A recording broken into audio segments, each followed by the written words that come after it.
Hi everyone, Nick Kratikos of Nick's Seasonal Decor, and today I'm going to be teaching you how to create this wicked cool hanging Christmas ornament, and this looks great virtually anywhere.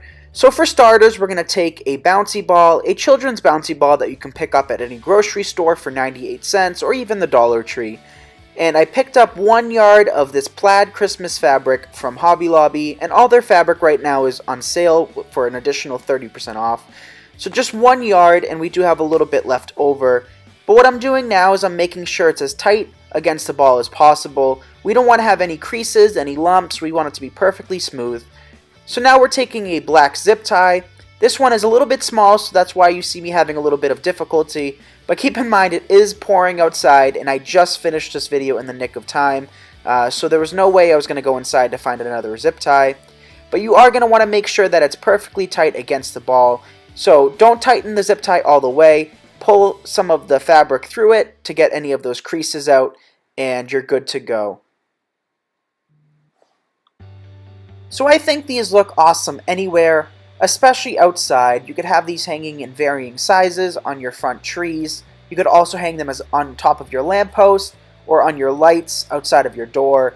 Anywhere that you add these, it'll add the perfect touch of Christmas, and you can make these in whatever color scheme you want. Keep in mind, you are a designer as well, and just because I'm using a plaid and more neutral tones does not mean you have to do that by any means. Choose whatever fabric and any picks you'd like and make it your own. But our next step is to cut off the zip tie, which I've just done, and now I'm cutting off the excess fabric, and I am leaving a little bit of an overhang.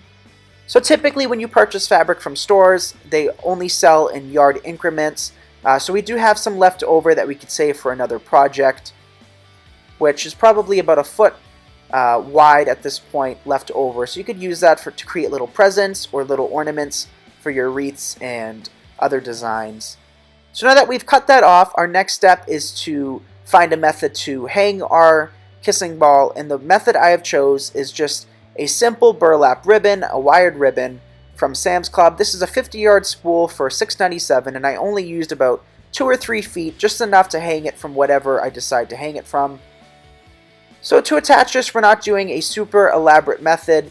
There's definitely ways to secure this better, but today we are kind of in a pinch because it started to rain, and as you can see, some raindrops are starting to fall at this point, so I was just trying to hurry this video up.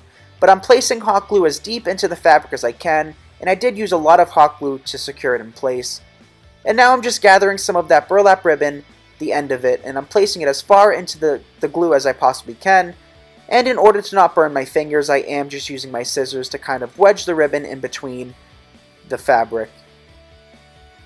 So you could just use hot glue, but I do want to be extra secure, so I am going back in with a zip tie, just an ordinary black zip tie, and I'm placing it an inch or so above the last zip tie, just to secure the burlap ribbon a little bit more. So we did use a lot of hot glue and a zip tie, so this thing truly is not going anywhere.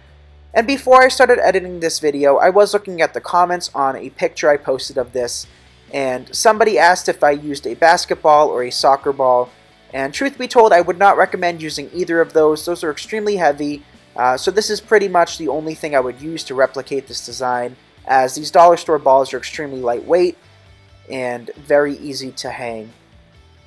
So now what I'm doing is I'm just breaking down a simple pick. This pick came from Hobby Lobby. It was $2.99 plus an additional 40% off. And I've already broken down one behind me next to the glue gun, and I'm just breaking the second one down into individual pieces. I find it a lot easier to add individual pieces to get them exactly where I want, rather than using the entire pick as a whole. So I'm just breaking it down. The nice thing about this greenery is that it comes with a couple berries, and greenery in different colors and textures. So it's always nice to have multiple textures and colors within your design. So I recommend picking up a mixed bush or a pick with lots of color and texture. So now what I'm doing is I'm hot gluing the ends of these. You guys know that I only use a hot glue skillet, but today I decided for whatever reason to start recording outside. Things will change after this video, of course. So that's why I'm using a hot glue gun. I don't think I've used one in probably 2.5 years or so. I just use a skillet full of hot glue. What I'm doing is I'm making sure to use enough hot glue that in case we have crummy weather or the elements decide to kind of destroy this, and keep in mind this thing will be rocking back and forth with the wind, so I am using a lot of hot glue to anchor it in place. And to attach it, I'm just hot gluing it to the fabric. The reason the fabric's not moving or the picks won't move afterwards is because we did make sure that we tightly pulled the fabric over the ball. But I'm just adding the greenery at random. I'm placing it wherever I think I could use it. And I'm not going any more than halfway down the ball. We do want to make sure we can see lots of that beautiful plaid, so we don't want to obscure that too much. So I am making sure I go either a half or a quarter down the ball, and no more so than that. So one of the many cool things about this is that they're extremely economical to create, so if you are on a tight budget, this is definitely the project for you. These also work great for simple things to bring to craft shows, craft fairs. They also make great gifts for the Christmas season, so you could definitely give these as gifts to your friends and family. So that's just a few things to think about as we start filling in with some more greenery.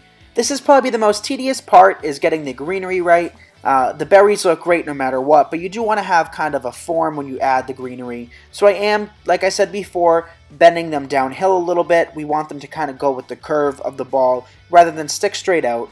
So now it's time to add the funnest part, which are these berries. And I picked these berries up from Hobby Lobby, and the reason I like these ones so much is because they have two shades of red. They have a darker red as well as a lighter red, which match the fabric quite nicely, the plaid fabric that we attached to the ball. So what I'm doing now is I'm just breaking them down to smaller pieces. We don't want to add them in too big or else it'll just look clumpy with our entire design. So I am breaking them about in half. We also want to make sure that these are going downhill rather than sticking straight out. So do the same thing that you did with the greenery with the berries.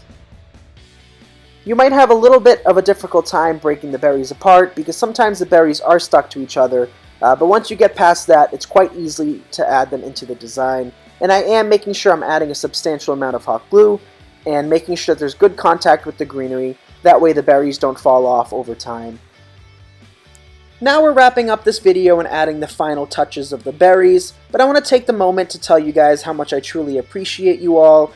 It means so much to me that you guys watch my videos, and if this inspired you or taught you something new, if you don't mind giving this video the thumbs up or a comment and a share, I greatly appreciate that. And as always, if you don't know about my other social medias, I have a YouTube, a Facebook, and an Instagram, as well as an Etsy and Pinterest if that's something you're interested in seeing. But I thank you guys again for watching this, and I hope I inspired you to start designing.